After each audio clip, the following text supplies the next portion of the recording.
হামজা জান প্রাণ দিয়ে গোল বাঁচিয়েছেন, মোরসালি নিজের সেরাটা দিয়ে গোল করেছেন, আর তাতেই রচিত হয়েছে ইতিহাস। 22 বছর পর ফুটবলে ভারতকে ধরাশায়ী করেছে বাংলাদেশ। ম্যাচের আগে সামিত সোম বলেছিলেন ভারতের বিপক্ষে তিনি দেশের জার্সিতে প্রথম জয়টা পাবেন। হয়েছেও তাই। ভারতের বিপক্ষে 1-0 গোলের ঐতিহাসিক জয়টা দেশের ফুটবলে হিমেল বাতাস বইয়ে দিয়েছে, যেখানে আরও একবার নায়কের ভূমিকায় অবতীর্ণ হয়েছেন হামজা চৌধুরী। আগের ম্যাচগুলোতে তিনি দুর্দান্ত সব গোল দিয়েও সতীর্থদের ভুলে ম্যাচ জেতাতে পারেননি, তবে ভারতের বিপক্ষে গোল দেওয়ার থেকেও বড় কাজ করেছেন হামজা। তার বিস্ময়কর সব ক্লিয়ারেন্সে বাংলাদেশের জাল ছিল অক্ষত।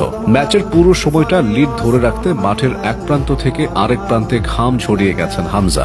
1-2 বার নয়, তার রক্ষণ কৌশলে বেশ কয়েকবার গোল হজম থেকে রক্ষা পেয়েছে বাংলাদেশ। ম্যাচের 31তম মিনিটের কথায় ধরা যাক, গোলরক্ষক মিতুল মারমার ভুলে গোল হজম করতে বসেছিল স্বাগতিকরা। মিতুল বার ছেড়ে অনেকটা বাইরে চলে গিয়েছিলেন। বক্সের ঠিক বাইরে থেকে সেই সুযোগে শট নিয়েছিলেন ভারতীয় মিডফিল্ডার লালিয়ান জুয়ালা, তবে বল লক্ষ্যে পৌঁছানোর আগে হেডের সাহায্যে ক্লিয়ার করেন হামজা। রক্ষা পায় বাংলাদেশ।